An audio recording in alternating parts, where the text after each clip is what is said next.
Greetings, it is I, Dreadscape Gaming. How are all you doing, Dreadknights, on this Wednesday, April 29th, 2026? My vocal cords kind of hurt. We're going to be playing more Diablo IV Lord of Hatred expansion. Like I mentioned before, it is Diablo week on this channel, so because of the launch of Diablo IV Lord of Hatred, we've been playing. Last two streams, we were playing the story campaign, finished the story campaign in a very long stream last night. My voice hurts from it. So I'm going to be a little bit more chill, a little bit more mellow. Today, we are going to be playing Endgame. Paragon farming. I am in Torment 1. I did a lot of off-stream grinding just so that we would be a little bit better prepared.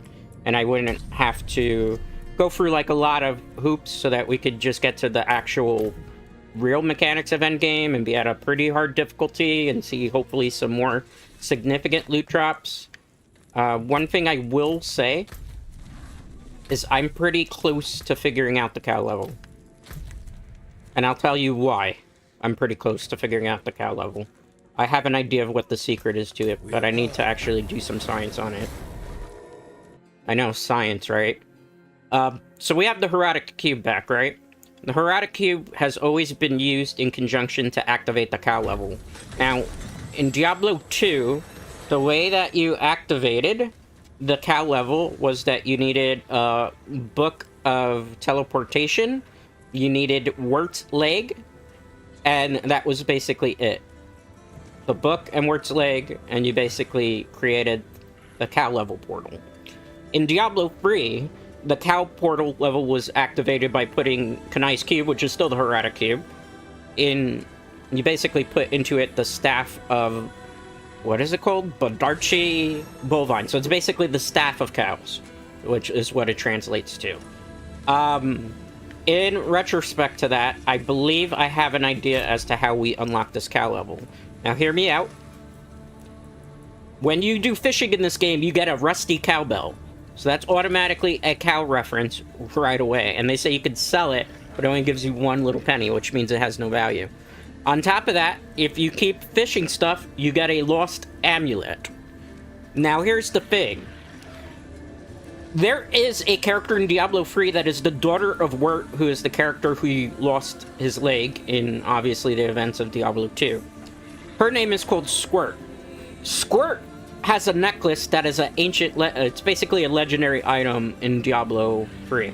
It doesn't activate the cow portal, but these two items have a connection to previous games. This is the cow, because it obviously is the cow. This, I think, is in reference to Squirt, because if you look at it, it says, the face of a pendant stares out in sadness. It is as though she knows she is lost. You know? So I have a feeling these two items have a connection to the cow level.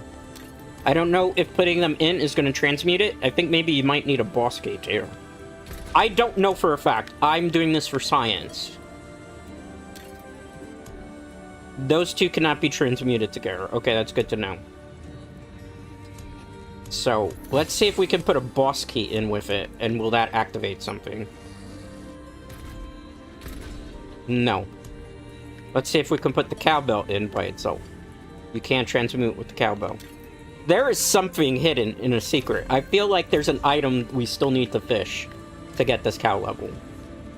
But I'm 100% certain, because I know that there's the loading screen that says there is no cow level, which confirms there is a cow level for this expansion. Other thing that I want to talk about is the war plans. I'm a little bit mixed on these. They do change, but I don't like the idea of having two of these in the same row. Because here's the thing, I don't like doing Undersea Cross, and they made this seem like you could truly start and create your activities however you wanted to. But here's the problem with this, Blizzard. Okay, I like to do Nightmare Dungeons, so that's not a problem. But why don't I have a different choice for this? And I can't, like, change out the thing. I would have to re-roll the plan. And if I re-roll the plan, here's the problem. It basically costs whatever that currency is, which it doesn't even say what that is. So I think I lose a level if I do that. So I don't want to D-rank the war plans, because that would be pretty stupid. So it forces you to doing an endgame activity that maybe you don't necessarily want to do. This one will give more of this. And then we have to do this. And then we can pick from here, which is basically... You see how, again, in the branching pattern here, I have to do basically endgame activity I might not necessarily want to do? Make sure the game audio is on. So, I feel like there still needs to be a lot of things addressed with the war plans. I think it's a great endgame mechanic, but I shouldn't have two of the same choices on the tree at the same time, forcing me to do an activity that maybe I don't necessarily want to do. So war plans basically curate the endgame activities for you, and you get like bonus rewards and stuff. I'm doing this on Tournament 1. I just unlocked Tournament 1, so I don't know if I can even clear some of this stuff comfortably. I also have fixed up the minion build. I did get a couple of uniques. I should have really honestly showed that on stream. So real quick, I have this, which works with the big dude. And I also have this, which I don't know if it works with my build or not. We're about to find out for science. I mean, mostly I'm going to be able to clear most things in Tournament 1 comfortably because I did do a lot of Paragon farming.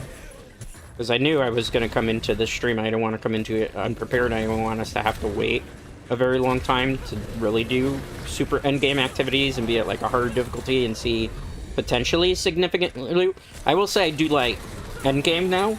Endgame feels a little bit more meaningful, despite the fact that a little bit of a nitpick with the war plans. The minion build is definitely not the most busted build for the Warlock, but because that's like the items that I got, and this is basically what carried me for all intents and purposes. Through? What is this? What are you smashing? I don't know what he's smashing. Did we generate a portal or something? What is this? I generated something extra. Okay. So let's... Oh, I got killed for our trouble, though. That's not good. Fortunately, this isn't like... We have a couple of deaths that we could take. What does it activate for us? Oh, it activated one of those portals. This is actually a modifier that I put on. I didn't realize that it was going to actually activate right away, so we're going to take a little bit of a deviation here, but that's fine, because we'll get more levels here. Ghost apparitions. Kill nearby enemies to complete the ritual. That seems like a fair one to do. We have to pick a third one here? Grants, sure. Alright, away we go. This is just for like extra loot, which maybe at this level of difficulty we could potentially get something that we need. I can't get the actual sanctuary shrine here too. Gotta be careful. The one thing about the Warlock that I've noticed is he is not super tanky. He's a bit kind of frail, or she, because I'm playing a female Warlock in particular, compared to some of the other classes. Okay, that's a good amount of damage. Okay, good. I need to get one of these pillars to activate because that kind of extends what we need to do. In case you're wondering about this endgame activity, and it's a little bit different than what a lot of people are. Let's drop it like it's hot. These guys all have shields though, that's the problem. Like, maybe we're not necessarily ready for this tournament. Probably not. Okay, that one's done. Let's go over here. I mean, it's an activity to do, right? I can always change the modifiers if I don't want them to be a specific way. Okay, we killed those guys. Yeah, it's gonna be a pretty bad run, which is fine. Again, we're just kind of warming up and testing builds and theory crafting at the moment. Okay, let's fight that little guy. We did get it pretty high up, all things considering, to level 3. The thing is, this is like, with the minion build, you gotta spam hard. Like, if this was Dreadclaws, but I don't have the items, I need a dagger for Dreadclaws right now. Okay. He shielded himself, that's fine. We'll take you out too. Where did you go? Why are you hiding from me? Don't run away from me. I'm the great and powerful Dreadscape Gaming. Okay, Paragon level. Well, opening. I guess it's extra experience points too for a Paragon, so it's not like terrible to do. Keep that in mind. I have a lot of the set charms, but I don't have like a lot of stuff that I really want. Let's get rid of this. I'm not gonna use it. Did I get something good this time? Oh, this is new. More of Abaddon's flesh. Oh, it's a 5-piece bonus. That's the first time I've seen. Ooh, look at that. Demon Porn Infernal Hunger stacks. That might be good. Depending on the build that I play. Let's do this. Critical strike damage. My goal here is I'm going to push into this. But first I want to push into this so then I can put there. Might do that. But since this is a minion build, I want everything that's going to kind of give me like an advantage for the minion. Spawns another one too? Okay, I don't have time to like keep doing that because it's kind of a cool modifier, I will say that much. It's kind of nice to get that much loot if you want to, but I feel like in a different difficulty level would be good. Let's get the bloodstone that we need. So it's kind of cool. I like that, I like that. That's a cool change. I'm not gonna do that because it'll take our run and make it go, like, a lot longer. So I have to think, you know, for stream what's the most efficient thing for farming-wise. Because it's not necessarily about what I want to do as opposed to how efficient the runs are gonna be. Okay, good job. Alright, nice. Take these enemies out. Drop them down. Let's cast the big dude here. Okay, good.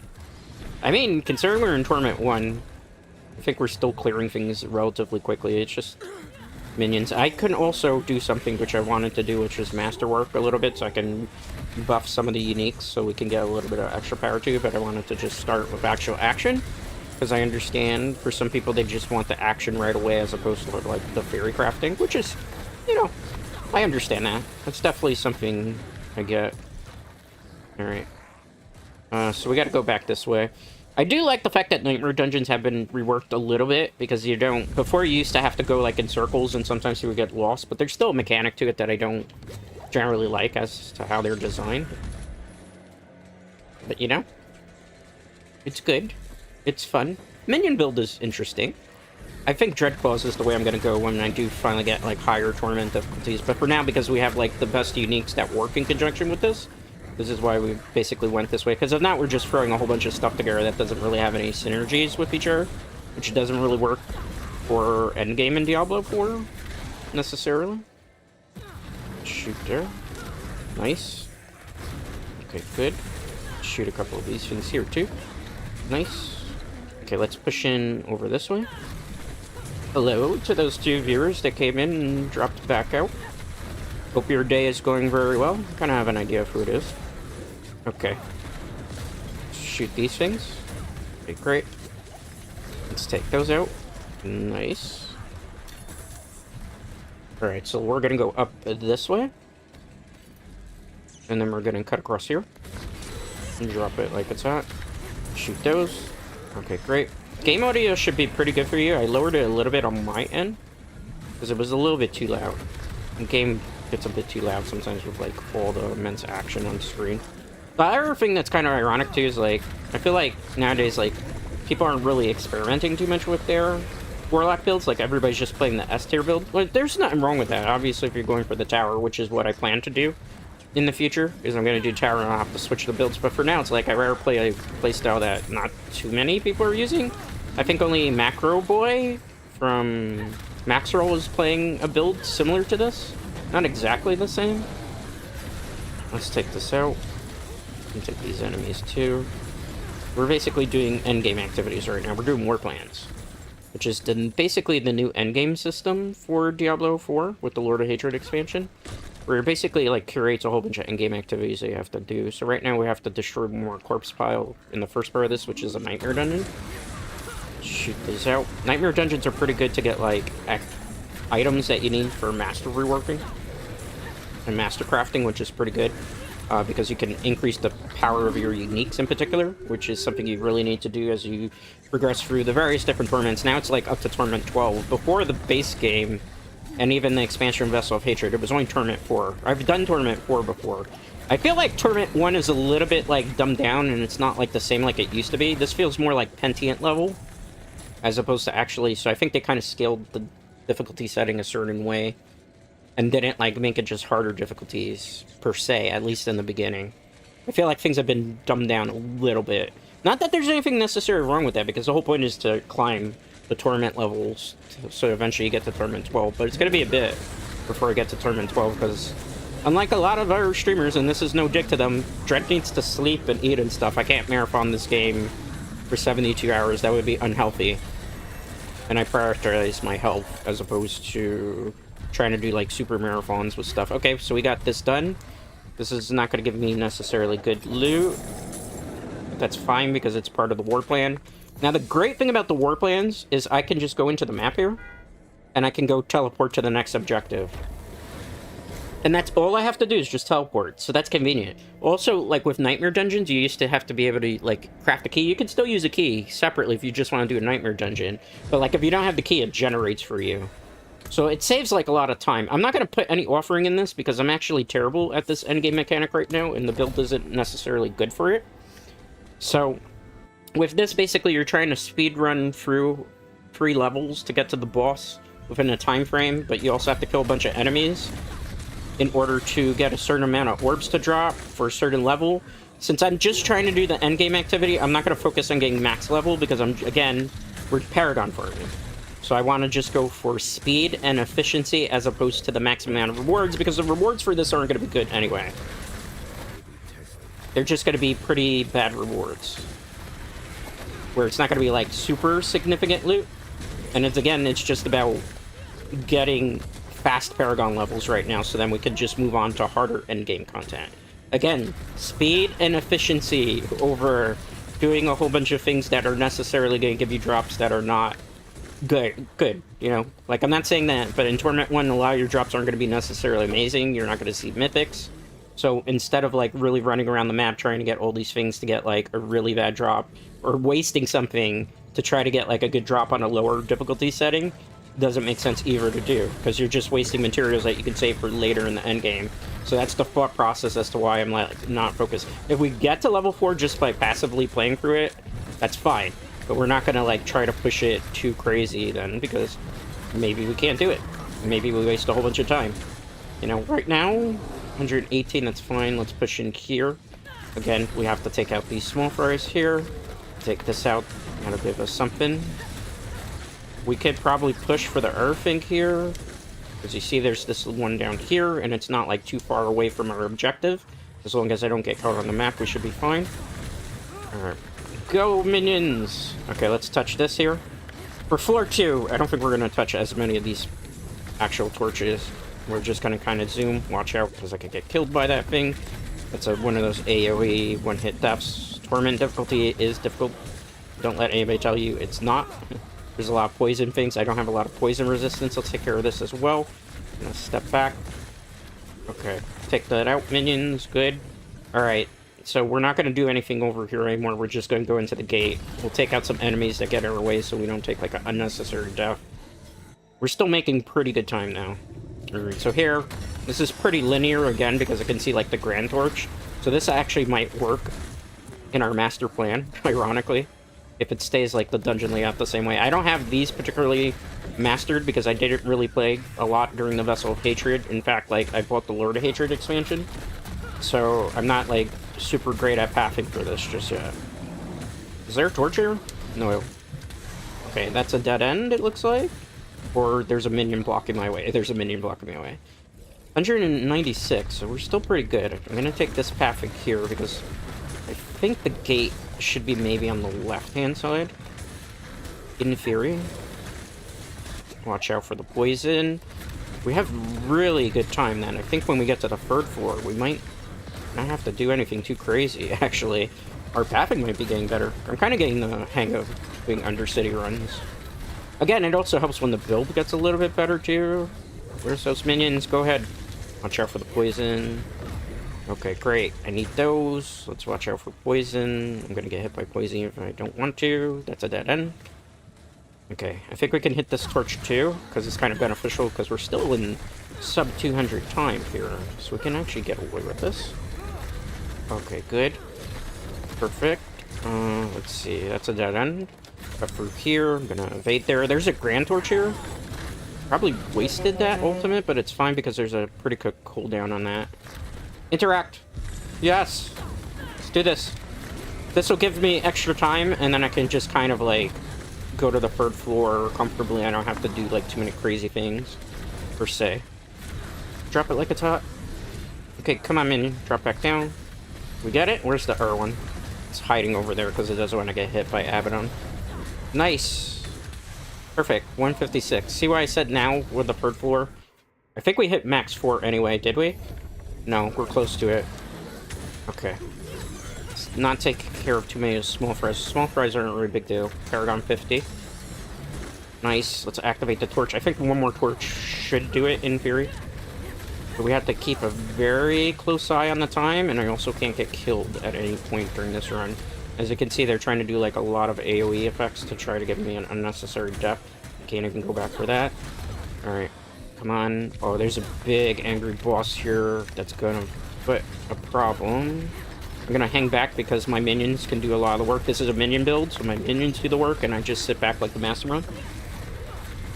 Okay, good. Max level, perfect. That was actually a good Undercity run, which is not... It's pretty rare for me. In Torment difficulty, I thought that was going to go way worse than it did. Again, at this point, with this much time, we don't need to really kill anything unless we need to, because we're just basically pushing to the gate. It's the gate, we have to fight a boss there, and then we could get, like, some decent loot out of it, potentially. Whatever I do, I'm not going to hit my ultimate, because I need to save it for the boss that maybe, in theory, will pop pretty quickly. So again, small fries, not very important. Again, the pathing has to be really spot on here. Good. Okay, do that. Smash it down. I like that one particular minion that drops down like the Incredible Hulk, and you can reposition him. Okay, good. Now we fight the boss. And that's the Undercity run. I made that look a little bit better than I thought I was going to. It's the snake boss, too. I don't know how hard she hits on Torment, though, so we do have to be a bit careful.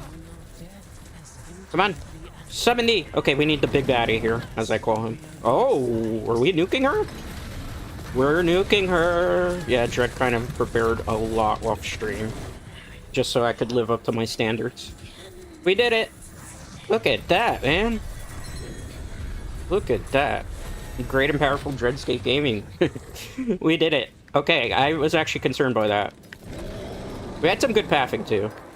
Paragon level 50. No, that's good. Alright, so here what we're going to do is... we need to get up to this, because this gives us extra demonology damage. The build I'm using uses demonology, for those of you who don't know. Also, here we can get demonology, so we power up. Critical Strike. I would like to get this as well, but I'm going to wait till later on, because we're just trying to get up here, and then get here, so we can put another passive there as well. Another glyph. Willpower is what powers us up. Here, Subo, we can probably get another couple of cachets, which will be useful. I think I redeemed them, didn't I? Subo, you didn't give me my loot.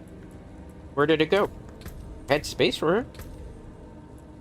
That stingy you-know-what. Alright, let's get to the next activity in the war plans, which I think is literally just another one of these. And then we do a nightmare dungeon, and then we get like a whole bunch of experience points and a couple extra goodies. Then another war plan gets set up again. We can rinse, recycle, repeat if we want to. We could also try to tackle on another boss. I do have boss keys. Again, like, we could put something in here, maybe experience points. Again, like, none of my offerings are really amazing here. I don't really need any legendaries right now. You need uniques. Bargain option, we could do it for more weapons. We could do it for more armor. Let's just put more weapons. And let's try to do the run. Again, pathing is super important. I don't remember all the layouts for this because I didn't spend that much time in this particular endgame activity when it was in the Vessel of Hatred expansion. Good. Decent amount of damage. Ideally, I think here we move into where the torch is as opposed to wasting too much time with the small fries. Because if not, we won't have enough time, right? And time is the one thing that's not on your side for these things. There's not a lot of torches here, so this might be a really bad run. Just because of the torch layout. Maybe we can turn it around, though. I gotta get this torch to extend time, but it's... Again, RNG for these particular stages, so they're not, like, exactly gonna be the same experience all the time, which is wise, because then somebody will just memorize the layout, per se. Alright. I'm just gonna go to the gate, because this kind of run is a bit of a wash in this area. So I might as well save some time, and maybe in the second area we can make it back up and get like 300. Tackle a couple enemies this way, maybe. Okay. Let's go over this way. See, there's more torches here, so we may not get max rewards this time, but we can kind of turn things a little bit around. Okay, move over here. We get a torch. Our pathing's got to be perfect here. I'm gonna summon Big Baddie, swing some stuff from over there. Come on. I am concerned, actually. I think there's only one way we can do this. We're gonna have to take, like, the lowest amount of rewards to be able to pull this off. The pathing this time wasn't amazing. Maybe we should spend more time with the small fries. Hard to necessarily say. Activate that. We're running out of time. Yeah. I just want to get... We'll take whatever we can get here. I don't have time to do the torch, because if I do the torch, it's going to take like 50 seconds to do it. So I just have to go to the 3rd floor. I don't have a choice. Because I won't be able to complete the run. And again, remember, although the rewards would be nice, they're not going to drop anything amazing. It's just about completing the stuff for our war plans at the moment. And if we could do stuff, great. Like, right now, we kind of just need to speed a little bit through here, if we can. Yeah, it's definitely concerning. I'm just gonna run, because I need to get to that boss. Because if not, the run is completely washed. I'd rather take very little rewards than fail the run. Because at least this completes the war plan.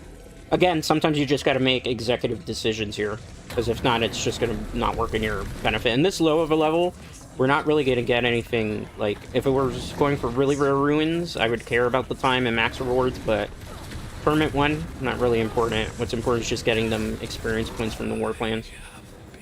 It'll drop some stuff, but again, you're gonna notice it's not like gonna drop any uniques, it's just, it'll give us some gold. That's fine.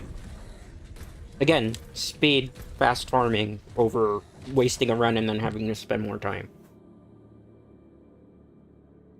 Like, with a different build, I think, what's it called? Dreadblades? It's fine. For this, not so much. Nightmare Dungeon activate? Where's the Nightmare Dungeon? Did it teleport me in front of it? It feels like it didn't. Oh, it's up there. Okay. I was wondering there. I'm like, what is going on? Do you like my fit? I kind of changed it up around. It should have taken me automatically into the thing. That was kind of weird that it dragged me out of there. Alright, let's do this Nightmare Dungeon. And then we'll finish this war plan. We could do some Earth stuff. Do I have to kill all the enemies here? No, I don't. I just have to destroy whatever the corrupted is. We'll kill enemies along the way there, just kind of. Just get a little bit of experience points. Whenever there's a elite pack, I'm definitely going to kill a elite pack. Okay, let's move back because something's blocking my way and I can't necessarily see it. Alright, let's get this pylon. Oh, it's cursed pylon. Okay. This is actually a good well of experience here. I'm going to just do it for the wave. Because they come in waves, this is like a lot of experience points that you can get. Because this is like always buffed in Nightmare Dungeons. Or at least it was in the past. I don't know, maybe they didn't. But I feel like we're leveling super quickly in Paragon, which is nice. I do like the changes they've done to the endgame system a bit. I just wish Undercity's map layout was a little bit more fair at times. Oh, we fished all the waves. That's why I'm like, what's going on? We're too good for this area. We'll just kill whatever comes out for the hell of it. It's extra experience points, why not? Okay, drop the incredible Hulk thing again. Nice. Summon this big guy. I feel like that's a waste though. I really want the pylon. Maybe it wasn't a waste though. Good job. We're also getting a lot of massive reworking items. Actually, summoning the big guy here was the right move to do because look at how many demons spawn there. Nice. Alright, let's keep going. Speed and efficiency, right? I should have put Never Step in this build, just so I have a little bit extra mobility, but I feel like... And someone also said Iron Prison. Again, I would, but I don't plan to stick with this particular Warlock build. I just want to get the actual... what is it? The dagger I need to be able to switch to Dreadblades appropriately, because I don't have it just yet. Alright. Gotta wait 5 seconds for the big dude. Wait. We might not really need the big dude here anyway. Oh, I stand corrected. We will need him. Maybe just to speed things up a little bit. Let's watch out for those AoE pulls. No point dying there. Good. Alright, over here. Keep moving this way. Good amount of damage. Take a look over here. Dead end. Could talk to that person. I think I started an event. Oh no.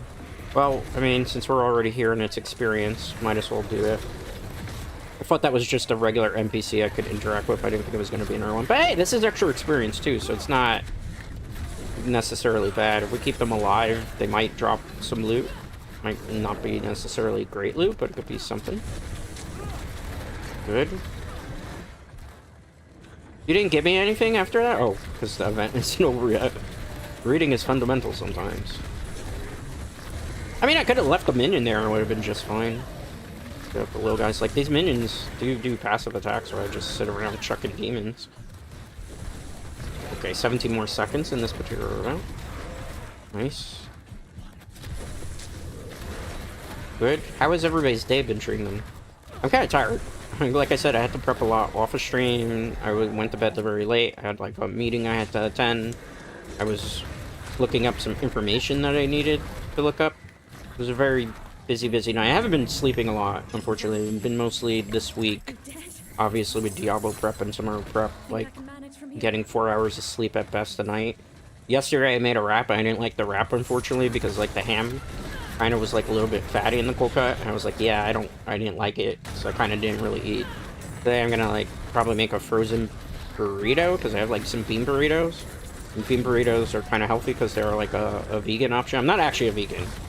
So I obviously like meat and stuff, but sometimes I like to eat a little bit more healthy. And bean burritos, for the most part, are healthy. You know, it's tortilla and stuff. Alright. Let's swing this here. Stone carving. Let's pick this up. Where am I going with this? For the boss. Sometimes I like to check the map just so I don't get, like, lost, because I'm one of those players. I'm guilty of this. In, like, other games, I will never look at the map. Even when it says in the game, look at the map to find the direction, I won't. Give me a waypoint, give me something. I like to unga-bunga things. The caveman method always works. Not really. In some situations it does. Most of the time in Diablo in the early game you can kind of brute force things. As long as you have like enough stat boost and the gear is like pretty decently geared. Like the reason we're doing well-ish in Torment 1 right now is because we have like a bunch of uniques and ancient legendaries, so even if they're not exactly the stuff that works with this build, they're kind of beneficial because their stats. There's a goblin. It's a loot goblin, but there's our enemies in the way of getting to that loot goblin. I don't want to wake that loot goblin up until I get rid of these small fries. Hi, I want loot. Give me loot. Give me your loot. Give me your loot. Oh, let's go. He gave me good stuff. Actually, I think he dropped something I needed to be able to craft a dagger that I need, so we might actually be able to get the Dreadblade build upline a little bit quicker than I thought. Because I mean, how appropriate is it that me, VTuber named Dreadscape Gaming, aka Dread, would actually play a build called Dreadblades, right? Even though the minion build was kind of fun, I like it. I think the Warlock, because there's so many different ways you can play classes now in Diablo, and that applies for every class that they've done here. That, you know, no one build is going to be perfect, and you don't have to necessarily... I'm going to metagame, because that's just what I want to do because of, like, the tower and stuff. But, like, necessarily, like, if you're playing it casually, you can play whatever build you want as long as you have the functional uniques, and just do it for funsies. That's something that I feel is kind of lost in the Diablo community, because you'll have a lot of content creators that will tell you, no, you have to do tower, and you have to do this, and you have to do this, and it has to be fast and efficient. I mean, I'm guilty of saying that today, right? But, like, I say play what you want. Like, unless you, like, really care about getting on that leaderboard that you're probably not going to get on. Unless, like, you don't sleep and no-life the game all the time. And that's not a disrespect to those content creators that make it their job. But, like, realistically, for a normal player, you're probably... Oh, it's the Butcher. He is hard to deal with. He might kill me. I need to get very far away from him. Minions, where are you? You're supposed to be protecting... the person who conjured you? How dare you turn against your master? He dropped something. Give us a rare seal. I'm surprised he didn't drop the Butcher's Cleaver. You know, so like, that's my advice too to people who are coming into Diablo. Like, even me as a content creator that will be making build guides and stuff, I always make the builds as a guideline. You don't have to follow them. You don't have to metagame. I will probably make this minion build available for people to try to like copy it and do starter build if they're interested in playing it, and then I'll switch over and do Dreadblade build and stuff. But you play Diablo 4 the way you want to, right? There's not necessarily a wrong answer, and again, unless you're doing leaderboard, you don't need to necessarily play metagame. You play whatever skills you think work for you, that you like. But if you like the metagame, like I do, you know, cool with that too, right? You know, I will... with the content that I'm trying to make in terms of the builds, I'm going to give builds that are like easy for people who are just starting out. And I will also do like metagame builds, so I'll give a little bit of everything. But again, because there's a lot of items that none of us really know how they work just yet, and because the game is new and like we didn't have advanced copies of the game, not even the big content creators, we're all working on this stuff in real time to see what's the most fast, efficient, powerful builds. We're still learning uniques. I mean, there is a data mine out, but Dread doesn't actually use the data mines, because I like to go in blind. Nobody's found the cow level yet. Dread would like to find the cow level. Like I said in the beginning of the stream, if you missed it, I have a theory as to how you make it. Okay, good. We finished the war plan. We're seeing more loot drop that's actually legendary, so it's nice. That's the one benefit of Torment. Because, like, yellow items are only good for, like, the very beginning of the game. And then after a while, it's like, you can transform them into legendaries, but I feel like you're gonna burn through a lot of resources to do that. And unless I see, like, an ancient legendary over here, like, that's the only time I would want to swap from whatever I'm using right now. And nothing really... With ancient legendary, it has, like, a star icon on it. We haven't really had anything drop. What is this? It's worse. Okay. Alright, so again, we're building up towards here, so then we can hit here. We could also hit here if we wanted to, because the resistances will come in useful later on. Again, I will rework this skill tree, Paragon tree, because again, this is just like to get me started, and then I have to obviously rework it again in Fairycraft. This is all the stuff that you do in Diablo nonstop. Which I love this type of thing. It's fascinating to me. I know for some other people. My inventory is full. You need to make it. Okay, no problem. We won't claim that then. Let's go back to Tyrael. And the good thing is we can just teleport from here. I like those nice little quality of life features. Let me take a swig of hydration.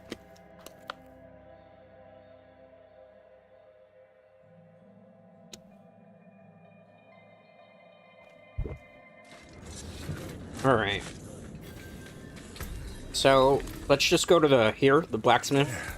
These materials, we can use them for other things too, so it's not like a complete loss doing that. Give me some good loot. We also hit 1 or 2 paragons. We got a Zun. I don't think I had one of those runes. Alright, small fry gems like this we can get rid of because it's not like a big deal. Because we're getting much bigger gems anyway. Where's that ruin? I haven't put any rune words in yet, because I'm still trying to save them in case I need to craft like a mythic. We got 2 more paragon points for that. Okay, great. Willpower, because that powers us up. We'll then put a socket here if I have something more wild, or we'll leave it open. Then we'll go over here. There's the demonology thing. We could also activate another paragon board, but I don't think I'm going to do that just yet. Because there's like other stuff here. Pack sign, extra damage, extra willpower. That's great too. Alright. Let's get rid of some of this stuff as well. Activate this. Okay, that gave us a bit more experience points. This gave me a better rune word and a couple of bases. Are these any good? Nope. Nope. Nope.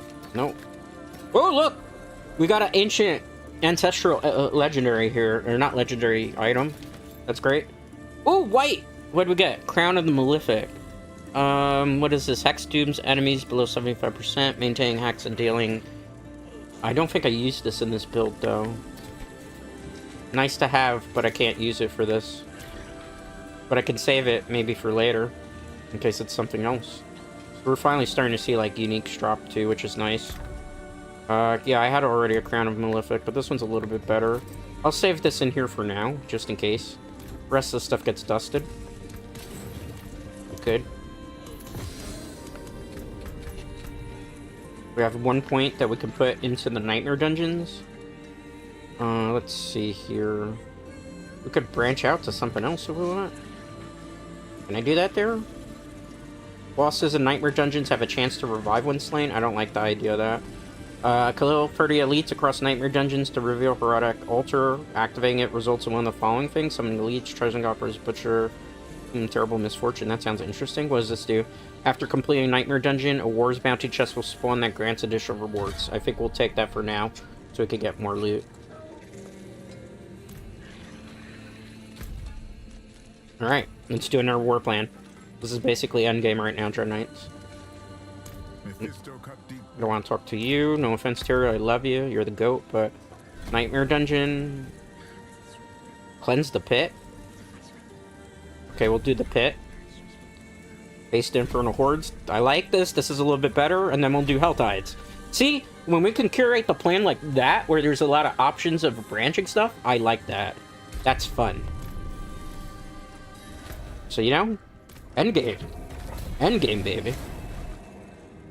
I have to give it up to Blizzard devs. You actually did a really good job with the endgame. I don't mean that to be mean. Like, there's actually really impactful stuff that's going on now. I don't feel like I'm doing chores, and because I'm, like, constantly doing different endgame activities, and they're giving me extra rewards for doing the endgame activities for the war plans, I like it. I know for, like, multiplayer, it's probably going to be a bit of a headache for some people that want specific things. But this is fun. I'm really very happy, like, with the expansion. I think it's well worth the purchase if you're a fan of Diablo, or if you're interested in getting into a dungeon crawler. The only thing I will warn, and this is like my personal nitpick with it, I don't like that it takes a long time before you start seeing significant loot.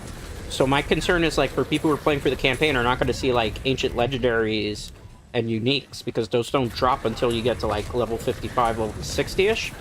Which means, like, you have to slog through a bit of the middle game where you're just going to see blue and yellow items and not really any ancient legendaries, and that might turn some people off. But if you can stick with it and get through the campaign, which is not supposed to, obviously you're not supposed to be super powered up, it becomes a very enjoyable experience then, you know? If you like games loot. Like, I know people like Path of Exile. No disrespect to Path of Exile, but when I play dungeon crawlers, I like to play Diablo. This is my comfort game. This is a game I like to play. I enjoy playing this game. I could play this game for like hours and hours on end, as you saw yesterday. I love the lore of the game. I love the characters. I love particularly the map, the world right now. I like what they've done. Like, I was not very big on Diablo 4. Is it, you know, perfect? No, there's some things that could be definitely still refined, like I said, in regards to the loot in the beginning of the game. Because I feel like it's very important to retain those players that are new. And if they don't see something like, at least, you know, legendary gear dropping through level 30 through, they might be very put off by it. You know, unless they're hunting in a, you know, questing in a group where you can increase the rewards that way. You know, so that's one thing I think they can address. Because I also think it's going to be a little bit of a problem when we get to Season 14. Because then it's like in Season 14 when you make another seasonal character, unless there's like significant experience point buffs. But already what we have, which I think is perfectly fine, because you see I'm already like practically level 60 in Paragon farming. You know, you might, again, lose players that way. And the whole point about, like, this expansion stuff is to retain new players and bring new players in. What do we get? Worse than what I have already. Okay, that's fine. We'll just use it for materials. Okay, good amount of damage here. Drop the second shot. Good. Shoot some enemies here. Nice, nice, nice. Good. Shoot a couple more of these. Good. Drop it like it's hot. But overall, I'm very, very high on the expansion. The storyline was very good yesterday. I don't want to spoil it. If you didn't see the two first campaigns, I did the first half of the campaign stream on day one without Mike because I just wanted to experience the story. And then yesterday was day 2 of the campaign, which we did. And I finished the story there. So if you're curious about the story, you don't want to like play through the story of the Lord of Hatred expansion, you can do that as well. I do appreciate the fact that they did give people the option to skip things if they didn't want to do it. I'm taking a little bit of a detour here because I'm curious what's over here. Is there something... Ooh, pool of experience. I know that those were tucked away. This gives you extra experience points. It would be kind of handy. I don't remember if it's, like, timed or if it lasts till the dungeon, but we're gonna figure it out. Okay, Paragon 59. Not to be confused with Paragon 69. Is that a very crude joke? Maybe I made a crude joke, I don't know. Try to say so until he says so. I don't really make crude jokes, though. I try to avoid it when possible. Just because I don't want to, like, offend anybody.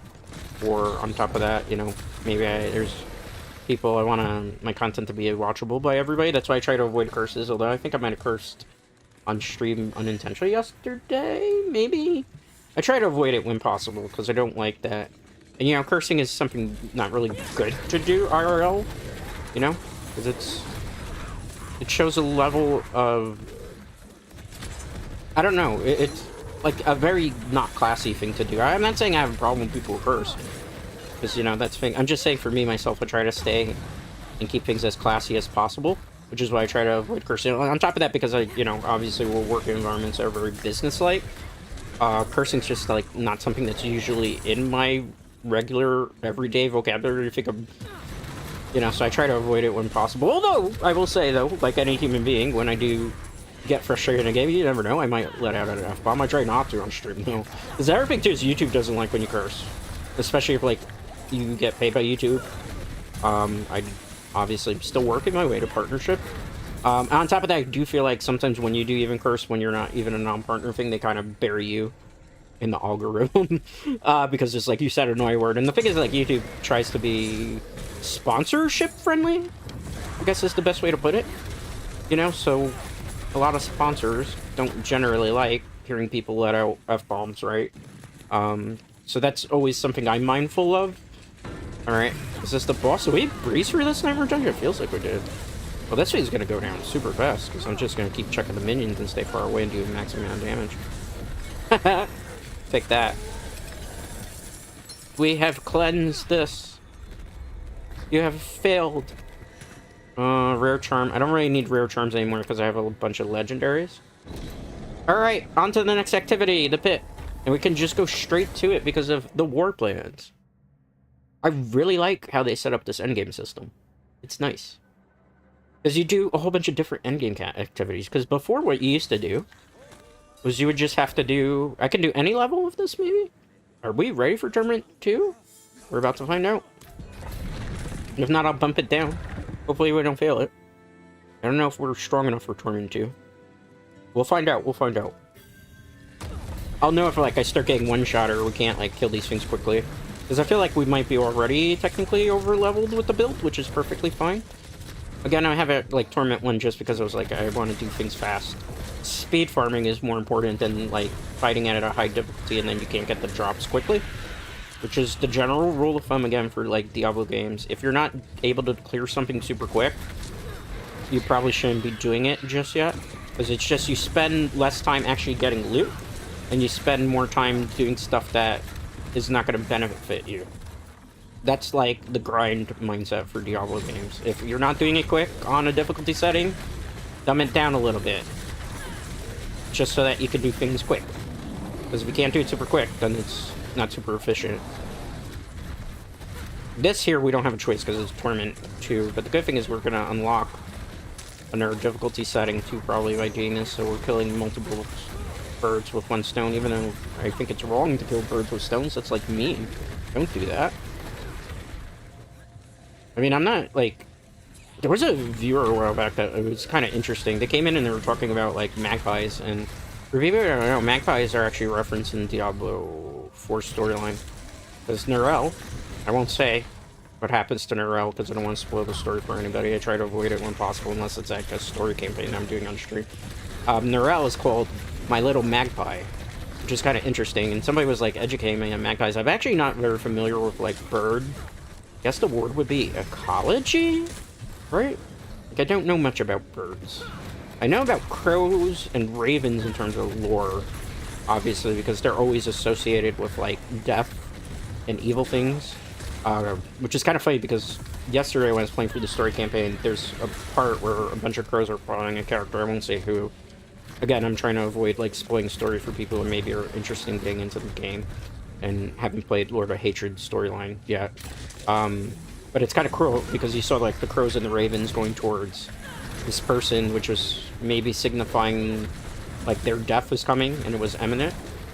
You know, it's just kind of cool. Crows IRL kind of scare me. I've seen a couple of them IRL. You know, they're not the funniest birds to deal with. I mean, back in the day, Sister Dread had a parakeet. Oh, let's wait on that. Drop this. Wait on that.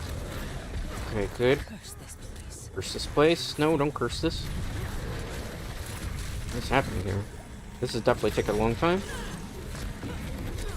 But, yeah, a long time ago, Sister Dread had, like, a parakeet. And it's a funny story as to how she got that parakeet, right? So, Papa Dread one day was just like sitting by the window, and he used to like to have the windows open by the fire escape. And what happened to Papa Dread is Papa Dread saw a bird like on the fire escape. It was a random parakeet, and he decided to stick his finger out.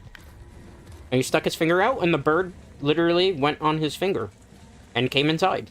And from that day forward, Sister Dread had a parakeet that lived, to my knowledge, a very long time. I was like a chibi, I believe, when this happened. I don't remember the story 100%. Because I was like a little chibi Dread back in those days. Yeah. But we had like a parakeet for a bit. I remember a little bit about it, but I was so young back then. We had like a lot of pets growing up as a kid. Like, we had, I think at one point, 2 dogs, a cat. My dad was really heavily into fish. He liked fish tanks. I used to keep fish in fish tanks for a while, but then like it became too much of an upkeep. Fish tanks are very expensive. People wouldn't know that. Like, if it's saltwater fish, you have to do a whole bunch of things to curate the saltwater fish so that they like have homeostasis so they don't die.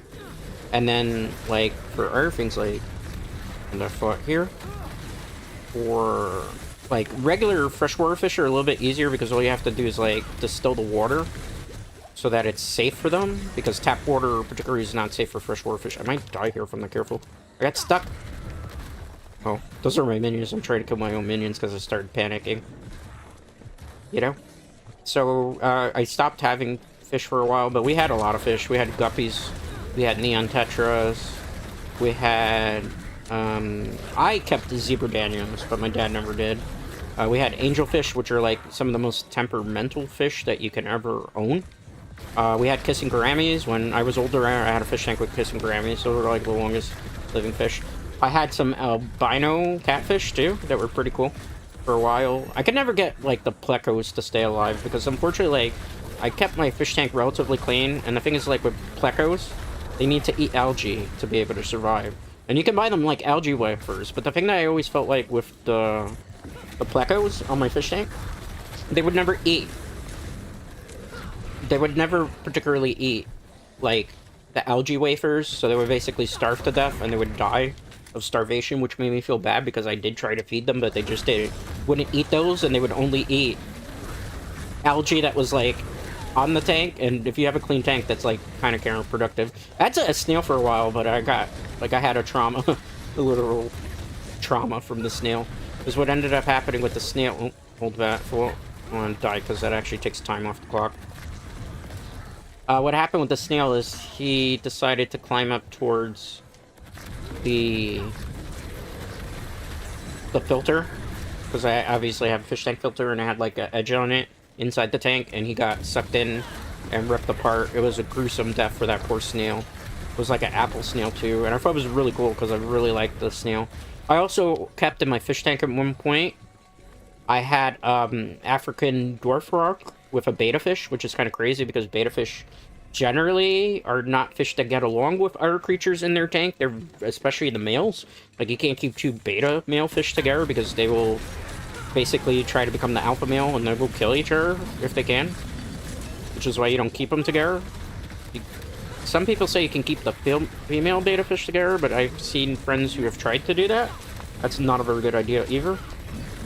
But you can keep our fish with them, I learned. Fish that are usually bottom dwellers, they do best with. So African dwarf frog rarely goes to the top of a fish tank. Hold that thought. We have a guardian that just randomly showed up here. I forgot in the pit, random bosses can just drop on you. It's kind of cool. It actually spices it up a little bit. In fact, I do more damage when I'm further away from him. We can just... Oh, nope. Keep doing that. Abaddon's gonna save our behind here quite a bit. Drop it down and back a bit. He should be dead. Okay, that cleared the pit. Nice. We got Torment 2 unlocked, boys. Good job, Rare Charm. The Rare Charm looks a little bit different than what I've seen before. I'm just gonna drop one that I don't think I'm gonna need. Let's just drop that. Pick that one up. Got a glyph. Got a rare seal? What's the difference between a seal and a charm? I didn't realize that there's actually differences. Biz skills too. I'm not gonna need that. Pick that up. Scroll of Rerollment or Restoration, we'll take that. Alright. Let's activate this. Let's see, so... Can continue to increase this one. 5 willpower, demonology skills. Yeah. Let's do that. Leave the dungeon. Oh, we could just leave the dungeon that way? That's cute. That's nice. That's kind of convenient. I like the endgame activities. Endgame activities feel great in this game now. Alright, let's see here. Somebody got their stuff done. Get rid of some of this loot again. It's not white loot. I generally don't need it at this point. If it's a gray loot like that, oh, if we have the piece, because that can maybe give me the Dreadclaw I need. Okay, good. Keep that blade just in case. It's worse than what I have. Let's get rid of some of this stuff. Junk it.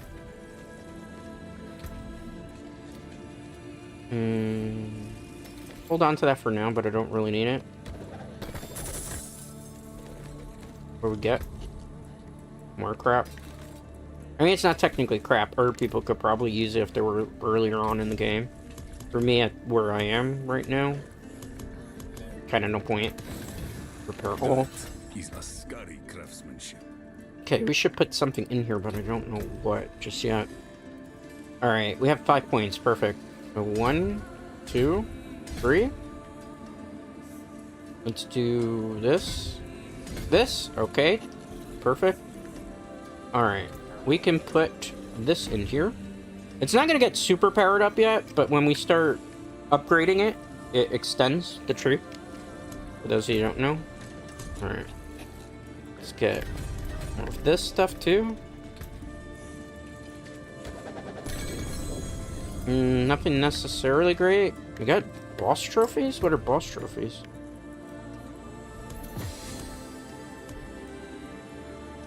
Exquisite blood.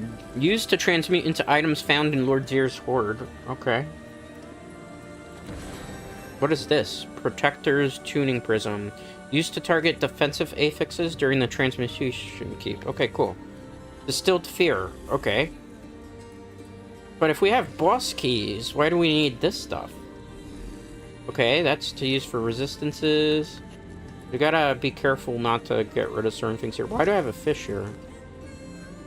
Does this fish have a use for it? Okay, maybe we can transmute this in the cube and that's why it's there? Interesting. I'm fascinated by that. Why are we getting fish here? We have too many fish. Way too many fish. Too many fish. Too many fish. Alright, let's do the next endgame activity. I'm gonna keep the gray blade. Make sure whatever I do Dreadknights, I don't get rid of that gray dagger. Because if it's a dagger, I can use it to transmute. To maybe get what I need. What happened? Game? Did you see that? It took a while to load into that area. Maybe we're going too quick? That'd be funny. The servers, too, have been kind of hit a bit, because obviously there's a lot more players playing again. But I'll give it up to Blizzard. This is one of the times where they actually kept the servers mostly stable. I never had an issue getting into things. But again, I was like in NYC. I'm in the East Coast, I guess is the best way to put it for now. And because I'm on the East Coast, I got into the game on the 27th. I kind of didn't have to deal with like the West Coast wave of people, so I never experienced like the timeout issues that everybody did on day one, fortunately. And I'll give it credit, I haven't had a queue. I haven't been in any queue while I was playing this game, which I appreciate that. So I'll give Blizzard credit where it's credit's due again. This was, perhaps in my opinion, one of their smoothest expansion launches for Diablo IV. Arguably. I don't know about Vessel of Hatred per se. I'm gonna let them do that because I need to get these for Aphers. Aphers give us the ability to open chests and experience points. This is basically like a horde mode right now for this particular endgame activity, which is very similar to Echoing Nightmares. Echoing Nightmares in the Diablo 3 were basically a horde rush mode too. These guys are harder here. Can make sure I summon the big guy here, just to be smart. Okay, how many waves of this are there? There's 6 this time because it's in Torment. Soul Spires spawn less often, but we get 2.5 Aether, which is important. Alright, my big baddie should disappear pretty soon, which is fine. Who is that? That's the Fell Council. Alright, let's drop some stuff there. But we're gonna get a Spire here. Paragon 62. Summon some enemies, or minions, excuse me, here. Okay, good. This is what I wanted to. Good density, too. I really like this particular endgame mechanic because there's just a lot of waves of enemies, so it's very good for Paragon farming. Because I have my talisman set up for, like, extra experience points boost. Ooh, that could have been bad. Ooh, they're trying to AoE me to death. Let's avoid stuff and let the minions take care of it for now. Not to be confused with minions from DreamWorks. Oh, this is a lot of hate here. Woo, this is a spicy meatball. Oh boy, I want that Aether. I'm so greedy. Stop being greedy, Dread. Alright, that way was cleared. Let's see what our choices are here. This is kind of like a little bit of a roguelike too. Elite and Aether Fiend damage increased. I don't think I want that. Let's see. Hellfire rains upon you at the end of each wave. Get a couple extra Aether. Hellborn can now spawn with ancient events. This sounds like the safest out of all of them, in theory. Alright. Do this. We have to survive 3 more waves. We do get, like, lives during these waves. Keep that in mind. So it's not like all is lost. Oh, you are pretty angry. Oh no, the fire affix. I hate this one. Let me stay as far away from them as I can. Because I think it's like the fire affix basically kind of is like a 2-hit death if you're in the center of that. Okay. In Torment difficulty 2, things are a lot harder. This is not like easy content. Keep that in mind. We're doing significantly hard content. Not like Torment 12 just yet, because we're not that geared up and we don't have no mythics, but even Torment 1, when you're still trying to level up some gear and get your builds like super sorted, can be quite painstaking. Diablo has never been necessarily an easy game, even though some people argue Diablo 3. I think that's a lie. Because even Diablo 3, and this is somebody who used to do greater up 150s, they are hard content as well. Okay. Let's see here. Mass drop 1 Aether per offering, double for mass offerings. Damage from masses applies vulnerable. No thank you. Masses explode on death. That's an AoE thing. That would be dangerous to this run. Normal monsters damage increased? Sure. That's like the we have to pick our poison basically there. And that's like the safest poison to pick. Okay, good. Pretty amount of damage. Summon the big bad again, because he's close to this, so even if an Aether spawns there, he can take care of it. Alright, let's get this. Mass. Paragon 63. There's also like a world event going on where we'll get like a cosmetic if enough players get to a certain Paragon. I think it's like 200 million Paragon in total, just from leveling. So I think that's kind of cool that they're doing events like, oh my goodness, what the hell is that? I'm just gonna sit back here, let my minions do the work, and maybe try to get this here, summon the big baddie. But we're on cooldown for that. Let's wait. Okay, good. Get a couple more enemies out. Okay, nice. Perfect, I like it, I like it. Let's see if I can get over here. Not too many more seconds. Nice. Alright. Again, pick our poison, 2 more waves. We still have all our lives. Masses have greatly increased attack speed. Masses knock back when dealing damage. Hellborn health is greatly... I mean, attack speed isn't too bad. It could be way worse than that. Good. Let's just summon Abaddon as quickly as possible here. Okay, good. With a little bit rubber banding here. Nice, nice, nice, nice. Uh-oh. Wait on that. Okay. Gotta play the keep away game here, because obviously there's a lot going on right now. Get rid of this as fast as possible. I need some health items would be nice. Okay, good. Oh my goodness, there's a lot of guys here. I want to be greedy, but greed is bad. I think we're probably ideal just to play keep away for now. We can get some health potions back. Oh, gotta wait 5 seconds for this to be safe. Oh, my big baddie. Oh, summon these guys. Big guy here, I have to. I don't want to do it just yet. Alright, perfect. That wave is complete as well. Let's see here. Mass's health is greatly increased. I don't like that. Hellborn can ambush you. What's this? Normal monster damage increased. I guess Hellborn. Because that's like the best of the worst. We can still pick these up, right? Yeah. Okay, great. Then we have to fight a boss after this. Good.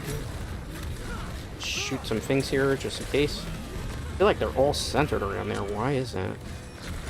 There's a Soul Spire. Summon Big Boss. Okay, good. Somebody that's shielded by something, but I can't see it. And I gotta be careful as you see the swords. Oh, whoa, whoa, whoa. Wow, talk about chaos. Love it.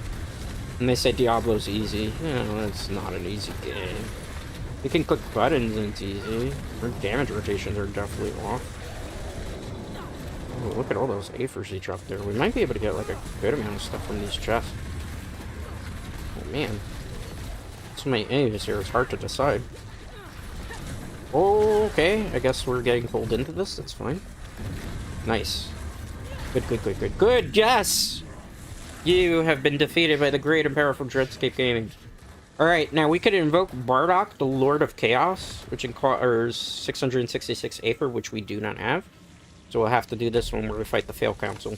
This one's like a unique boss that gives like unique drops. But unfortunately, we don't have enough there. And again, because this build isn't like super good at like speed farming mats, this is more like for pushing, progression of that nature. There's so many Fail Council members here, if I remember. Alright, let's take them out as quickly as we can. Okay, that's one of them down. Man, we're making a joke out of the Fell Council here. Perfect. Let's shout. People are like, Dread, why are you doing that? One of my particular items that I have is what in the world happened here? Why are you +1? I'm curious. Why did he suddenly get +1? I can't get near him, too, because he's just clowning around. Okay. We got him. Let me move back so I don't die to the boss, because if we die to the boss, I have to start that fight over again. He actually gave okay drops. He gave us a legendary seal. We're gonna drop one of these. Doesn't matter what, right? I need the legendary seal that activates all, like, 6 slots, which we haven't gone yet. 5. Rare. What else is there? Abaddon Flesh. I'm gonna have to put maybe some of these seals. Unlocks 5, like, that's the problem. None of them unlock 6 at the moment. I think maybe it's locked behind a particular mechanic. Demonology 2. Let's see here. Demonology. We should probably also this while we're here. And then we can make a decision as to what we do. Could go down for the total armor thing, but I don't think I'm going to need that. Maximum life, I don't think is kind of important. So I think then we go on to the next board. Again, this is just like a lot of theory crafting right now. 400 to open this?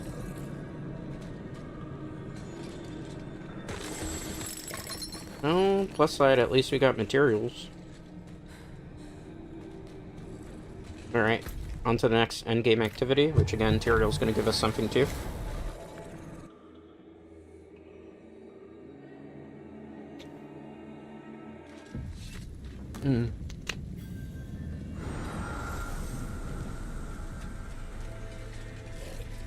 Alright.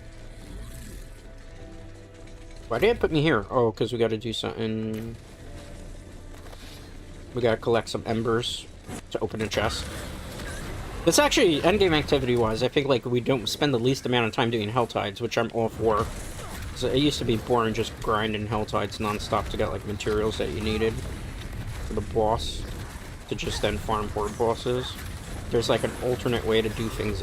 It's more beneficial to all of us. Let me activate this. Some of the big bad. Make things easier. We basically gotta open a chest. That's what we're doing here.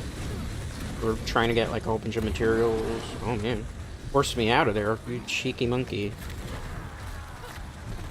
See those swords? Those are one-shots. Automatically kill you. Okay. Good amount of enemies here. Nice. Let's see. There's a big guy. I don't know if I could kill him by myself. There should be players on the world map though. Because there's a lot more people playing now. Can I take him out? I don't think I can. A whole bunch of our guys here, too. I might be able to actually take him out by myself, which is crazy, because this guy's technically something you have to do with our people. But, hey, whatever works, right? Don't run away from me, you little biatch. Oh, careful, because if he kills me, I lose our cinders, which would be incredibly bad. Dreadknights. Almost got him. Shoot those minions. Almost got him. Let's go. You will cower in fear to me. Drop down. Okay. We gotta open a chest. We need a whole bunch of Aethers. This is what we're doing for this particular thing. As part of the war plans. So there's like chests on the map, for people who don't know. Basically here. We need, I don't know how much, probably like 75 if it's a regular chest to be able to open it. If it's a weapon one, it would probably be 125 to 150. If it's a single-handed weapon, it's 125. If it's a... Oh, no, they changed it. It's 150 now. Okay. We need to find a chest that's a little bit different. Let's see. This one is jewelry. That's 75 usually. Unless they change the numbers on that too in the tournament difficulties, which I wouldn't put it past them. Because if they made a lot of other things easier, they have to make other things a little bit more difficult, correct? Let's see. Drop it like it's hot. Good. Open Wretched Souls. Take care of that. Shoot a couple minions and drop. That guy that drops down so cool. The Rampage, that's basically the skill where the guy drops down the demon. I like it. It reminds me of like the Incredible Hulk if he was purple. And if he was a demon. Incredible Hulk is kind of like a demon. The only thing I don't like is it can get hit. And then it doesn't do what it's supposed to do. Alright. Shoot those.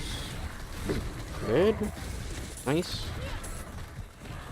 Let's pick up those cinders. 75 to open that chest. Good. My purple demon here that I just dropped down like a Hulk. That's so cool. I wish we had like a blue demon though, because blue is my favorite color.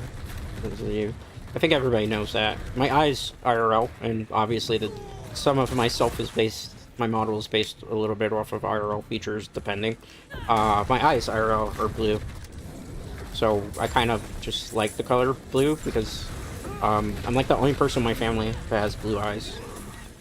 Which is kind of funny because when I was a lot younger, Sister Dread, my older sister, I only have one sister anyway though, so it's kind of funny to say my older sister, but Sister Dread, she used to be a little bit, I don't want to say jealous, but there was sibling rivalry because she said that I got preferential treatment because I was the one with the blue eyes.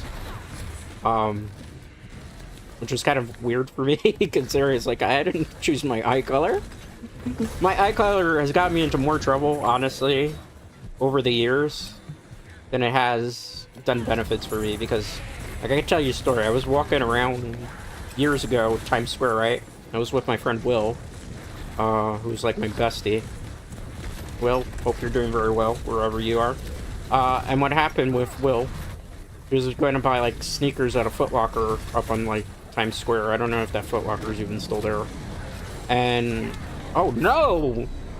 We just lost cinders. We got caught in an AoE effect because I turned around for a second.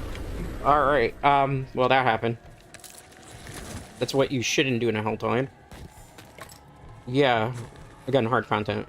So what ended up happening was this woman randomly walks up to me and is like, "You have nice eyes. I'd like to take them and rip them out of your sockets and put them into me." And I just look at this lady, and she's clearly drunk. And I know she's drunk. Just because it's like, you could smell the alcohol on her breath, right? And I guess that was her way of trying to hit on Dread. And, like, just an FYI for anybody, like, right?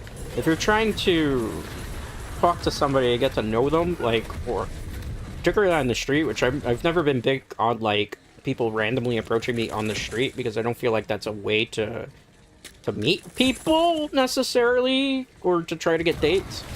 But, you know, what am I? I'm a little bit old-fashioned in that retrospect. But yeah, like, usually, generally, don't tell them as your opening line that you want to rip their eyes out and wear them in your head. See, I will think that you're, like, Buffalo Bill. Or, like, you know, the worst possible thing possible. And then afterwards, you know, it's the worst part, like, my friend, obviously, Will, is looking on for this, is, like, looking on horrified, mind you. And this woman then, after she says that line's like, "Haha, I'm drunk," and then froze up. Literally, she froze up right there and then, and I'm just like, walk away. And Will and I are just like mortified at this woman, like, what the you know? Like, did this really just happen? I couldn't believe it, man. Like, it just made me, like, shake my head in disbelief. So that's why I say my eye color sometimes could get me in trouble with stuff, just because I have blue eyes. It's a gift, but it's a curse, too. You know? And it's funny, because my cousin has, like, the same color blue eyes. It was just kind of, like, a recessive trait.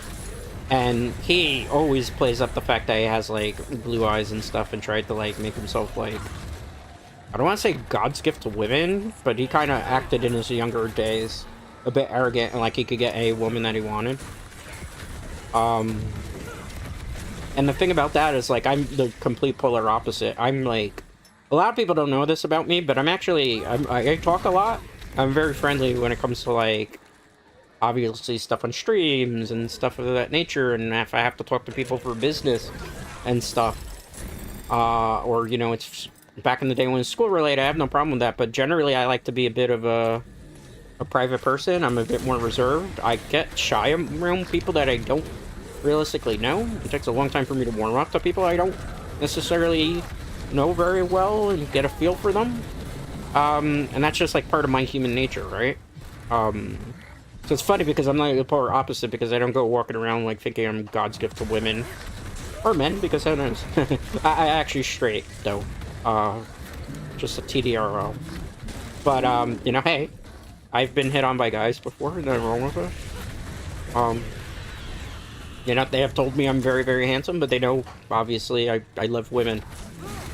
And I'm not knocking anybody for their choices, keep that in mind. I have friends who are members of the LGBTQ class. I've mentioned this before in stream.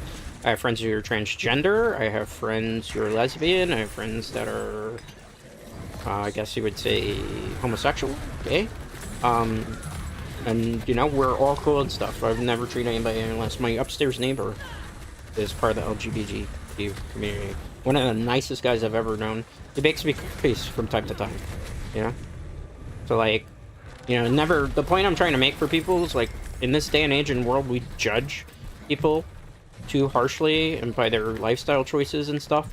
And we really shouldn't do that, because at the end of the day, we're all, like, human beings, and that's, like, my TED Talk for the day in regards to that.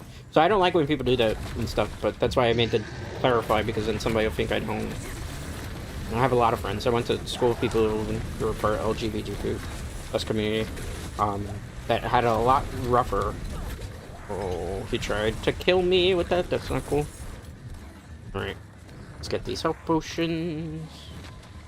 Get rid of that stuff. Let's shoot this. Okay, good. We have to do the True Whispers, but we also have to go back to the war plan. Take a sip of hydration here, one kid.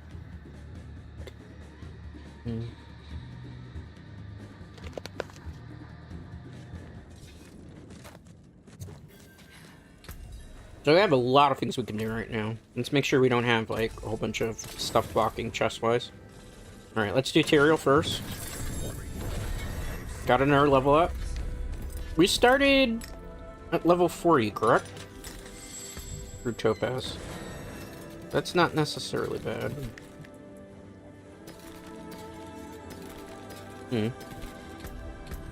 Alright,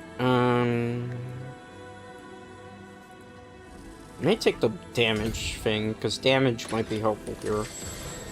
Oh, actually, never mind. Refund. Let's do this first. Push into there. We're using demonology skills. We don't have to go to the Tree of Whispers, because there's a little area here where we can do it. It is done. Collection of primordial dust. I actually need this. Because if I get primordial dust, I can use it for transmog recipes. Do we still have the blade, or did I get rid of it? I still have it, okay. It's a dagger. Let's see if I can get the thing that I need for dread blades. So we're gonna put in the Knights cube. We have to get very lucky here. Oh, hold on. I'm an idiot, I didn't open it. Wait, not near here. Did I just hit multiple level ups? It looks like I did. Happy accident. Do that. So then I can get to the next board.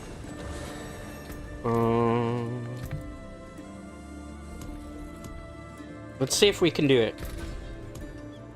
Put it in here. We can upgrade it to a unique. Let's do it. Let's hope we get lucky and get the thing that I need for the Dread Blades build. Gotcha, luck.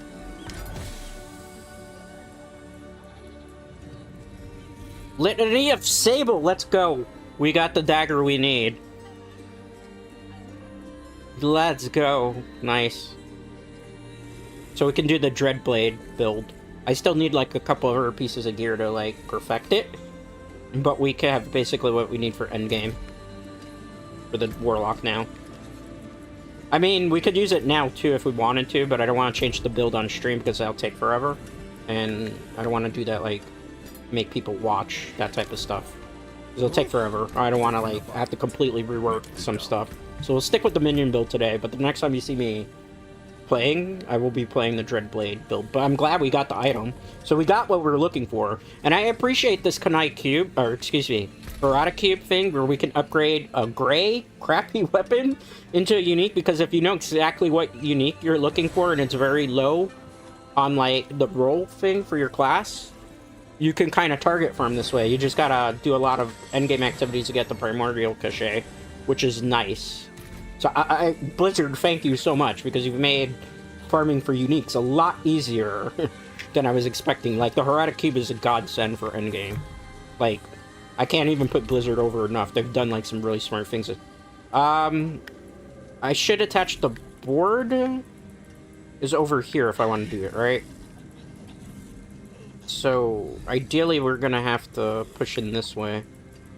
But I'll just take a damage for now. Again, I'll rework Paragon. This is just theory crafting before we really get to, like, end game. Let's do seasonal here. I could do this, right? What do I have to do? This is an Echo, and then we could get to rank 4. What Torment do we have to be at? Torment 1? Just for this? Okay.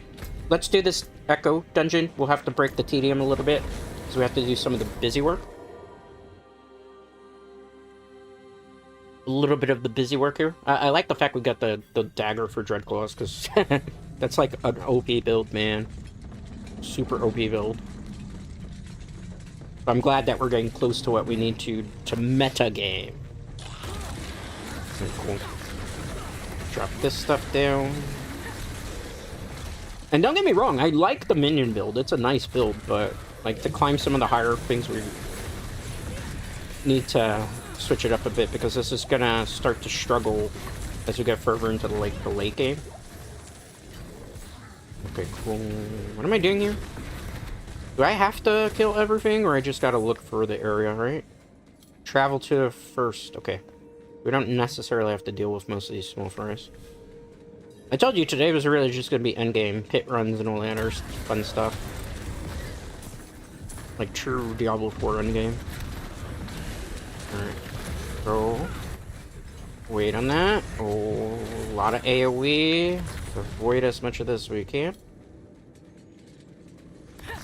Is there anything still alive? There is. I have to go this way because I need whatever that item is up there. Be able, I guess, to open a portal. Oh, no, it's destroying sanctified flesh rings. Okay, so let's go this way because it's closer, this route, in terms of the pathing. Great. Good. Drop this. Nice. Let's kill this enemy just for sake of argument for experience points. Summon Big Baddie. Or we can just kill this flesh ring really quickly. Good. Move back. Open the chest. Cool. Watch out. Good. Open this. Drop this down. Here. Good. Nice. The other thing too is I think like a lot of people were expecting me to play a different class than the Warlock, but this is like the new class, so you want to usually try out the new class first. Like, if I have time and I get like super far into the season, I feel like making another character, I will, but I doubt it. I think I'm gonna just stick with one character and I'll like start doing stuff on Internal Realm. Because it's gonna take a long time to like level up our things, I feel like. So I feel like next season I'll start working on our things, but I have like some builds for all the classes.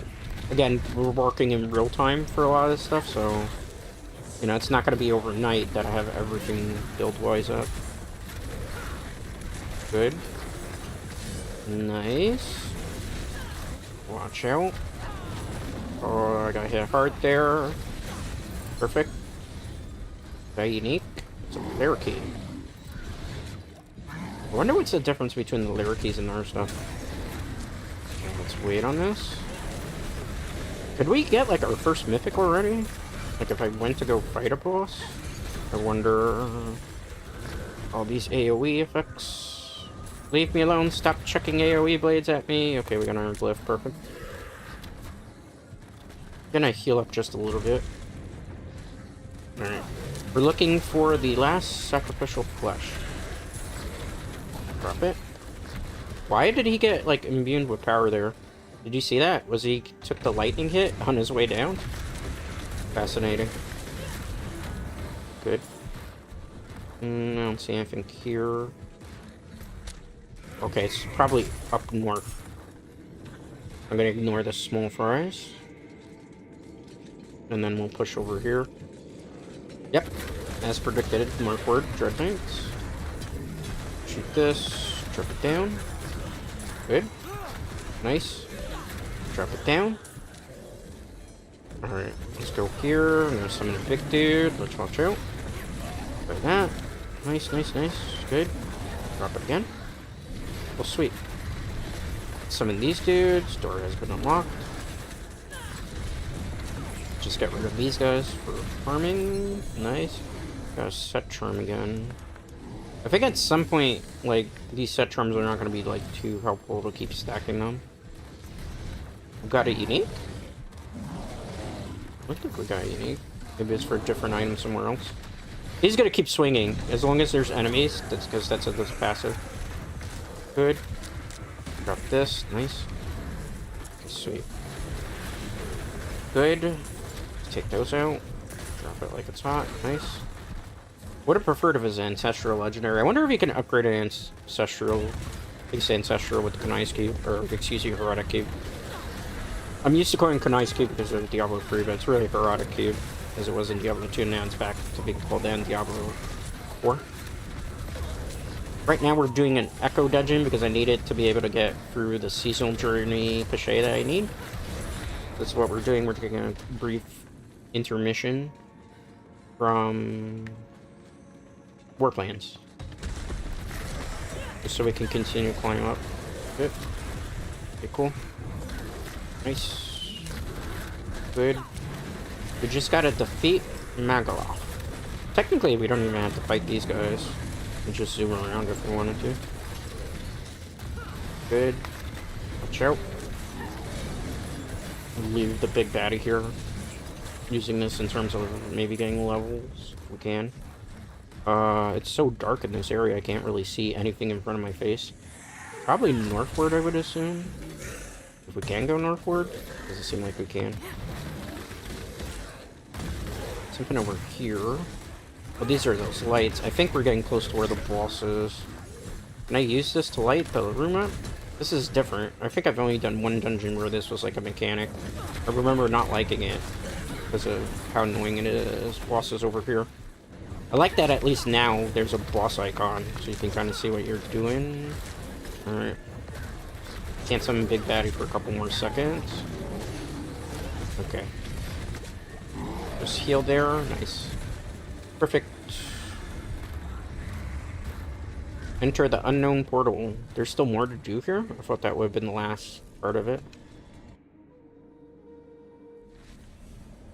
Alright, unknown portal. Slay 3 wardens. I hate this part. The one thing I wish they would get rid of, and this is like kind of a thing I know Blizzard doesn't like, but I would like to get rid of the Echo dungeons. I feel like having them tied to forcing us to do like a dungeon that doesn't really give us any benefit outside of like getting to the next chapter of a seasonal journey is kind of archaic. I don't really like that type of... Am I stuck in this? Why am I stuck in this? Because there's a barrier. Okay. Hey, why are these guys helping break the barrier? Okay. It's so hard to see those things unless I'm highlighted over it. But yeah, I would like for them to change that. Will they do it? Probably not. Because I feel like that's the one like downside for lately with seasons. Let's consider shoot here. Hey, look at that. We're on Paragon 69. Ah, that accursed number. I'm not saying there's anything wrong with the joke, keep that in mind. I'm just saying, it used to be, like, it's not even because the joke is kind of overplayed a little bit. There's nothing wrong with people who make the joke, though. But it's just like, I've heard it so much in streaming culture, but then after a while you get a little bit fatigued from hearing it. Alright, let's go. Like every like stream I go to, people always make the joke, haha, funny number. After a while, it's just like, I know, like, for a lot of people, like, the viewer base is predominantly male, so lean into the joke, right? I get that, but at the same time, it's like, you know, if I told the same joke of, you could tune a piano, but you can't tune a fish, people get tired of me saying that joke after a while, which is why I try to avoid saying it after a while. Like with Cool Tunes when I was playing Yu-Gi-Oh! Master Duel, I made that joke way too many times. Where are the wardens here? Do I just go for the gates to get to them? I felt like I didn't have to kill anything here. This was not straightforward in terms of the information. Oh. Do we have to do this? Looks like we do. Could be wrong, right? I feel like we just took us to the same area again. Okay, no, never mind. There is a warden over here. Good. Drop down. Perfect. It's pushing this way. I can't go that way. It looks like I could walk through that. This is like Lilith's area, isn't it? Or this is like... It looks like the area in the story campaign where, like, Anaris had originally trapped Lilith and whatnot. Door warden, go away. Nobody likes a door warden. Nobody likes a gatekeeper. Alright, cool. Think there's another one on this map? Or you think it's somewhere else? I mean, these small fries will at least give us experience, but this gets away from doing actually the war plans again. 625 already? Wow. I did not expect things to go this fast. I have a lot of fun playing this game. As you can tell, I'm very enthusiastic about the stuff going on. Drop it like it's hot. Okay, good. Is there gonna be another warden here? I don't feel like it. What the look maybe on the map? Because didn't we come from that area? Yeah, it doesn't look like there's another one in here. Maybe up there? For the sake of argument, but I feel like we're getting intentionally lost when we really should just be going back through the gate. I don't think there's going to be two here. Maybe there's one per area. But I have to for science, right? For science, Dreadknights. For science, science. Yep, there's a door up there. Okay. I feel like if we went the our way... Oh! No, there is one over here too. Okay. I was right. Even a clock that's broken is right twice. See? That's a joke that I've told so many times on this channel before, but you know. Let's kill this. Okay. So, we are about to go through this door. And when we go through this door, we'll probably get, hopefully, to the end area. Right now, this, like, echo chamber, or whatever you want to call it, is not really giving us a lot of level ups. And on top of that, like, none of the loot doing this particularly significant. I'm just doing it to get, like, to Chapter 4 of the seasonal journey. I hope next season is a little bit more like how they were doing the seasons before, because I feel like, as much as I didn't like that system, just doing random objectives like this are maybe not the way to go. Again, I don't like the capstone dungeons. I never have. I didn't like them when the base game came out, because you had some really hard boss fights, and like, connectivity back then for this game was kind of bad. And then, like, if you got disconnected during the Echo or the capstone dungeon, you had to do it again. But at least the capstone dungeons like locked you behind world tiers. I like it less about locking seasonal objectives. I appreciate the fact that not the bosses aren't really hard, and that you can kind of do that. They kind of also make it like where you can't speed run through that part either. Are you making me go in a circle just to get to that door? Okay. Travel to the Bastion of Darkness. That's what I'm trying to do, guys. You're not making it very easy. Like, dungeons like this particularly, too, the layout is just, like, not intuitive. I don't like dungeon layouts like this in Diablo 4. So I kind of hope maybe this type of thing gets reworked, because this is kind of like a bit of a black eye to normally, like, a pretty fun mechanic in season. I mean, there's probably people who feel differently about this and really like doing these capstone dungeons. I feel like if they don't really net you anything besides, like, hey, you can now do the next seasonal chapter, why do we have stuff like that? We're already doing hard content as it is. Like, do we really need, like, to do an extra chore? That's my only downside with stuff like that. These things that we light them up don't seem like they're doing too much either. Soul Siphon, do I need to do this? I do. Because you have to do 3 of them. Like, this dungeon just feels like it goes on and on forever. It should be almost full. Getting close. Got it. There's an enemy here? We're barely taking a hit, so I didn't even realize that. Big nice. Alright, let's go here. How many of them do you think are here on this map? I feel like probably not too many. Should be maybe at least 2 or 3, right? I'm tempted to go back that way to see, but since we're already northward, probably more ideal to stay here for the moment and just check here, and then if not, we have to push back down. Because I feel like if they're going to keep in our torch, it's probably going to be somewhere close to here. I could be entirely wrong. Also, I don't know how big of an area this one is. It's quite long, this map. Something you can easily speed through, that's for sure. And because you're walking in the dark, it's like the nuisance here, too. Let's go. Drop it. Okay, good. Let's see here. Dungeon's a bit laggy, too. Oh, not that mechanic again. Come on, break it. Over here. That barrier thing is a nuisance. Let me check over here. Nothing here either. We're about to get on our Paragon level, but I gotta like check every area. I know this is not exactly thrilling dungeon crawling, particularly this part. Again, this is like the one big miss I feel with Blizzard right now. Or not, you know, with this thing. Capstone dungeon layouts suck. This one in particular is just not fun to go. Because you're looking for torches in the dark, right? So again, I think I like went in a full rotation, and it's not even here, it's like in a different area with the door. Seeming like that's the case. Again, like I'm walking in circles in the dark. That's not fun for the player, because it's just slowing you down from getting to like the fun stuff to do. So case in point here, there's probably nothing here, and it was in a different area I'm gonna have to go through. Like, this is an eyesore of a dungeon. You know, they can improve it, obviously, they can tweak it, but I think this one needs, particularly of all the capstone dungeons, needs a tweak, because this is not, see?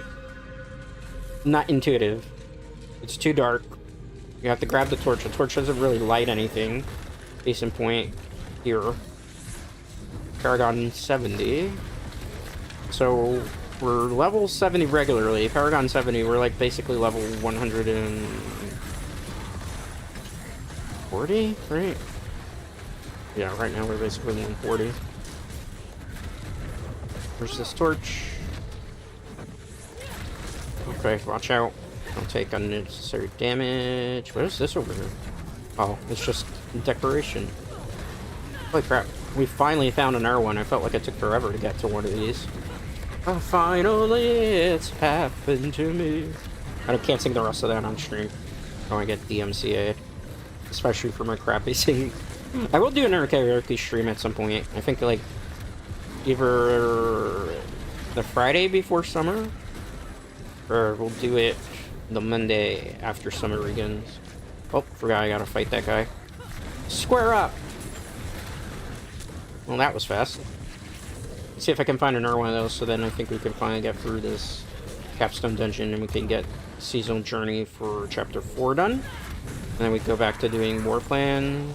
Probably streaming only for another half hour. Like I said, I did a 5-hour stream yesterday, so my vocal cords hurt a lot, actually, on the sides. Because I don't want to say I was straining my voice. I kind of might have strained it a little bit, so I want to pick it a little bit easier. Especially since I'm going to be streaming again tomorrow. Is that a thing down there? I gotta check every little dark corner where the enemies are red dots. Just in case. So, I think I was hitting a wall here. The thing is, you can't really see what the heck's going on here. This is like annoying. So, yeah, I'm gonna do obviously a much shorter stream today. I don't normally stream as long as I did yesterday, but because it was a story campaign, I wanted to kind of catch up a bit. And I know, like, if we continue to play story all week, it'll drag on too long. But we did finish it, for those of you who don't. Okay, there's one more over here. It felt like it was tucked away. I saw it. Did it disappear? There it is. That's what we were looking for, in case you're wondering. Heal up a little bit. I don't think we really needed to necessarily do that. Who's sniping me from far away? Take my minion. This is draining us of our life, literally, to be able to open it. Okay, come on. There we go. Gotta fight the boss here. Like a mini-boss. Mid-boss. Goodbye. Alright. I think we're going over there, and then hopefully we'll just fight, like, the actual boss of this particular dungeon, and we should be good. That's the door. I think we should be going this way. And then that's the gate. And hopefully that gate takes us directly to the boss. It's so dark in here, we can't see anything. Yep, there's the boss. How I know? Because there's a potion. Always when you're about to have a boss fight in this game, for those of you who are new to this game, potentially, you'll have a healing well with a door, and it looks like it splits left and right here. You see this? I don't want to say it looks like you-know-what, but it does kind of look like a certain anatomy part. That's how you know that you're going to fight a boss in this game. In this case, we're getting 2 bosses, it seems. Alright. And I can't see anything because it's so dark. See if this lights it up a little bit, man. Ray didn't do much, but it doesn't matter. My minions are going to just curb stomp over him. I'm playing a minion Warlock build, for those of you who don't know. I do have, finally, the blade to make Dreadblade, which is the metagame build for the Warlock. But I didn't want to, like, set up the skills. We did it, actually, earlier in the stream. We were able to craft the weapon. It's nice. Hold on. There's some good diamonds mixed in there. I'm gonna drop 2 of these. People are gonna scream at me for that. There's decent gems hiding among all that stuff. pick them up. Those royal ones are better. Okay.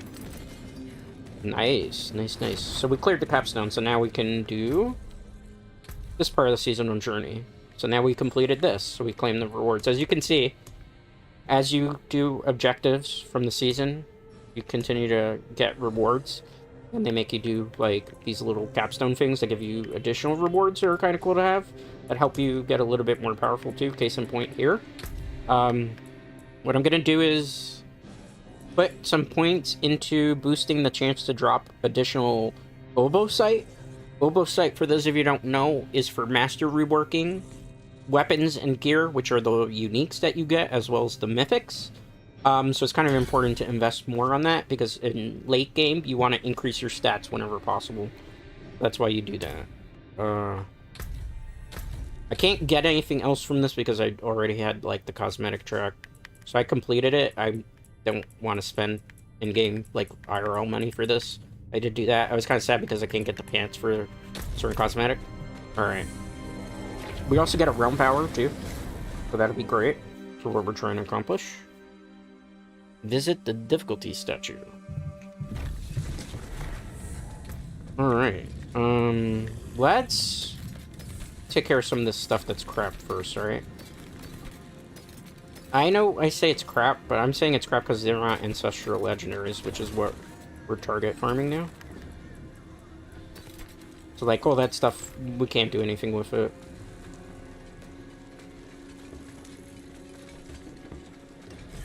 Alright. Get rid of that junk. Open this stuff. Not much that I can use. There's probably stuff in there that's getting dusted as well.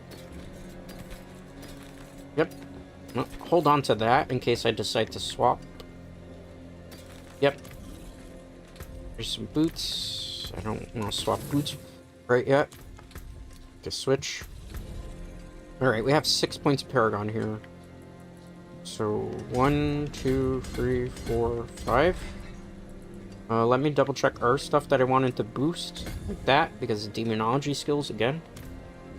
Let's see here. We can put a point into something. Let's put a point into this now because of the realm power.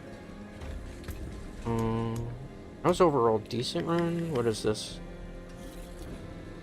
Okay, let's fix this up a bit. We have nightmare sigils. Okay, good.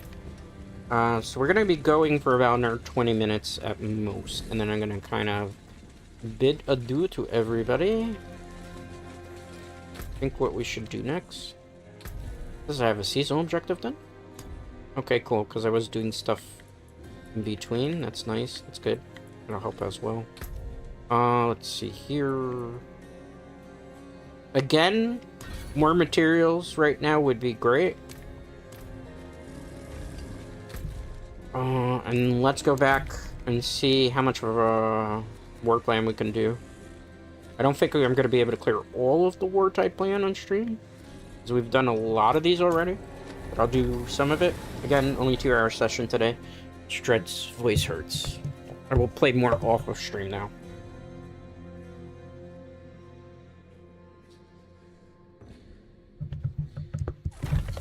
Okay. So I think the next thing is talk to Tyrael again. Set up another one. Alright, Purge Kuros Undercity. I hate doing that one. Helltide Harvest. Yeah. When they set up like this, I really hate it. Because it's not like a fun activity to do. Alright, well. Let's do it. Honestly, it's right over here somewhere. So I'm not gonna teleport there. It's kind of unimportant at this point. Earn entombments. Complete it with attunement rank 1. We'll just use this for now. Because I don't want to use any of the important stuff just yet. You never know when you might need it for later. The knockdown status effect prevents enemies from moving. Alright. Let's do this. Gotta properly path things out, I'm already got caught on a wall. Not the best way to start this particular run. Okay, good. Drop it like it's hot. Good. Experiencing a little bit of rubber banding too, I think. I don't know if that was rubber banding or if that was actually an enemy pulling me in. Hard to tell sometimes. Okay, cool. Let's get this torch. Again, I'm really just gonna do this just for the Helltide benefit, not so much anything else associated with it. Oh, almost killed me. Dread did not like that. Okay, good. Push in a little bit more. Nice. Where's the gate? Can we come from there already? I'm confused. We might have already messed up this run. Just the process though, right? I don't think they would have us go back through the same gate. That's highly unlikely. Never usually do that. Is there a loot goblin there? There is. Is there multiple loot goblins here? What are you doing? Did we kill it? The prankster's goblin's gone. That was a mean trick to play on us. That might have given us better items had I been able to pull through that. Okay. In here. Nice. Oh, I gotta find that door. If not, this run is a wash. Alright. Enemies that way. Okay. Is it really just going back through the same door again? It would seem like an odd design decision. Is it really that? It can't be. No, I doubt it. I would assume it was probably this way, if anything. Is it really? Back that way? Why would that be the case? I'm so confused. This is the weirdest dungeon layout possible. This is something I feel like needs a bit of retooling, in my opinion. Good. Activate this because I actually need some time back on the board. Alright, that's some big guy. Oh my goodness, that was like extra tanky before those extra fixes that it had on it. Okay. Let's go. Sorry, I dropped something. I was so excited. I moved my hand, and then when I moved my hand, the controller knocked into something. Alright, good. Okay, let's activate this. This layout for this particular dungeon is kind of poopy. Again, this is like completely RNG too, so you never necessarily know what you're gonna get in Undercity. Once I probably finish this particular one, that's it. Like I said, we were streaming like 5 hours yesterday. I'm not doing that again today. I will play more off of stream though, just because I'm trying to catch up to a lot of people that are already speedrunning in like preparation for the leaderboards, and I can like switch to the other build I want to try out too. I don't really want to do that on stream. Just does it take a while to set it up. Okay, good. I have to also double check like if I have all the gear that I need for that particular build, which I don't think because I might not have all the aspects just yet. It's something that I have to take into consideration when I do these things, obviously. You know, it's all about prepping, right? Okay, good. I'm gonna ignore those. I'm just gonna go straight to this, because this will put more time on the board. Because there'll be like a whole bunch of hard enemies here. So again, you kind of have to like pick your route and hope that you're okay with it, and if not, you take whatever rewards you can get. I don't like this particular mechanic. I've said it a couple times today on stream. Because I don't like Undercity. Undercity, just too much like running around, and then like the maps on the Undercity kind of underwhelming. Because they're like mazes, which, you know, if you like mazes, it's fine. But like timed mazes in particular is not like stuff I particularly like. And when the timer like pushes kind of faster than like a greater riff, like in, you know, Diablo 3, like it's the pit, you notice, like with the pit counter it's kind of fair. This one it's like, not, we do that and look how much time we got back on. Not really much. So at that point it's not even really worth to do these. It's not gonna really like add that much time back. I'm gonna try because we're close. Maybe if I could get the max level out. But again, it like very dependent. Okay, we got 4, so we kind of got lucky with this run. that everything kind of just worked out the way it did. Alright. So we'll get, like, max rewards. Not that the rewards are going to be necessarily amazing here. And again, that's not because of the game. It's just because, since it's, like, Tournament 1... It has, like... And, again, what we offered isn't, like, exactly something that's, like, a good offering, because we don't have, like, any of the really amazing offerings just yet. I stand corrected, because look at all that drops. Gave us a lot of ruins. We got a full mixed in there, too. Okay, that's a plus. Let's get rid of unnecessary gems. I don't use the skulls, so those don't matter. Those are never used in any build ever of Diablo.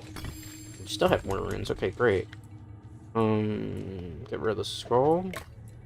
Get rid of low-level gems.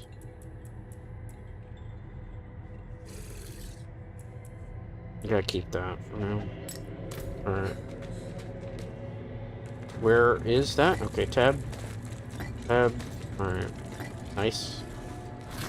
We got 2 chests there. This wasn't a war plan? I thought I selected this a war plan. Did it not work because if you don't teleport to it? Okay.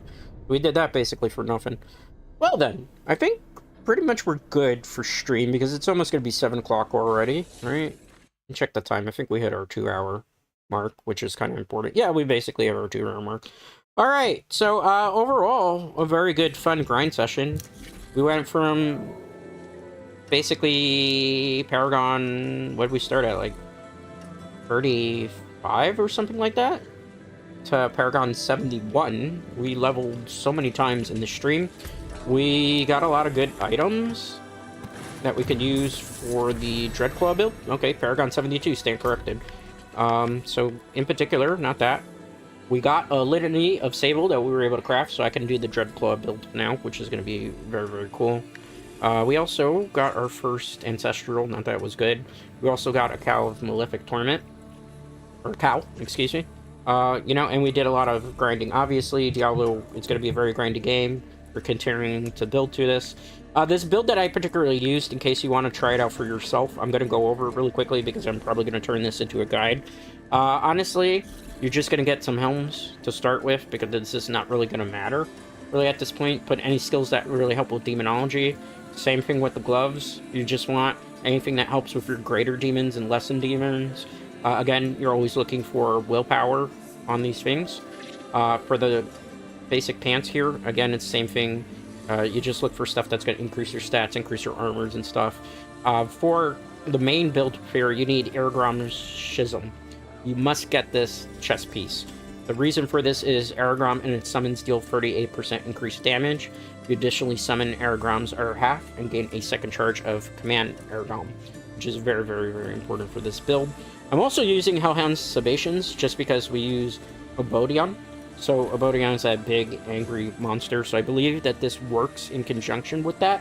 So you can get like a little bit extra damage on top of that because we're doing very early game. You just take whatever boots that you can get roll. For the weapons, I recommend that you have a sword or a dagger, obviously. Here again, you're going to want like to increase your demonology skills, look for the best possible rolls with stuff that will help. And again, you summon gain increased damage while alive up to 65. Again, I put demonology here when, you know, we're master reworking things.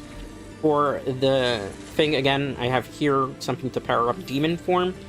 So while in demon form, you gain 300 increase. This doesn't really matter too much here. Again, it's a placeholder. Here for the ring, you have close enemies that are pulled to you, do slow because you can AoE the enemies that way because it's a minion build. Here I have Silver of Hate. Why? Because we just kind of got something that was useful. We might as well just use it for the build at the moment. And for the actual skill tree, in case you're curious to copy the minion build, it's very straightforward at the moment. So we have 7 points into Command Fallen. The more points you get, you can put into this, but 7 points, 5 points is enough. I even 1 point. You want 1 point into Wrath. You want 1 point into Dominance. Then what you're going to want to take here is you could take any of these if you wanted to, but I didn't really do anything with them because I didn't really care to waste the points on that because it's just a basic skill. So here you want 15 points into Bombardment. You want 1 point into damage. Here, again, you can pick either of these if you wanted to. It's not really going to matter. So what you do here is you just take bombardment again, because you're not really going to need too much for it again.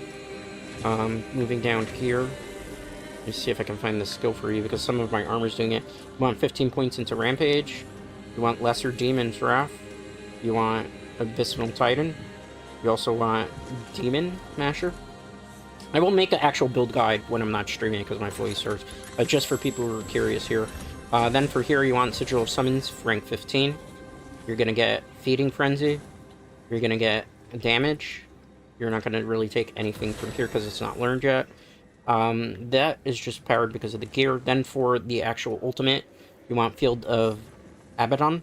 So that doesn't really work with the thing that I was using, so I'll take off the boots. Then you want the Spiteful Enrage. You want Elite Damage here, so you can do increased damage to elites. And you also want Lesser Demon bonus, because it helps your minions and gives them a buff. That's basically the build at the moment. I will have a more refined build video out, and I'll record that in my spare time. I'm not gonna, like, this is just in case for people who are on stream kind of want to know how to build it. With that being said, though, that is all the time that I have for today. I will grind more off a stream, because I will be playing the crap out of this game for a while. Tomorrow, we'll continue basically doing endgame grinding. I will probably be doing the Dreadclaw build, since I did get the weapon that I needed.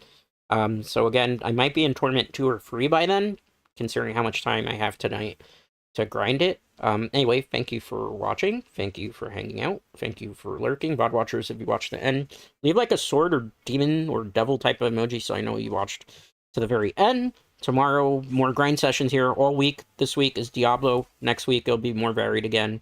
But I really wanted to get in Diablo Lord of Hatred expansion because it's like brand new and released. I really like dungeon crawlers, if you haven't figured that out. Anyway, thanks for hanging out. I do greatly appreciate it. Most importantly, I appreciate you.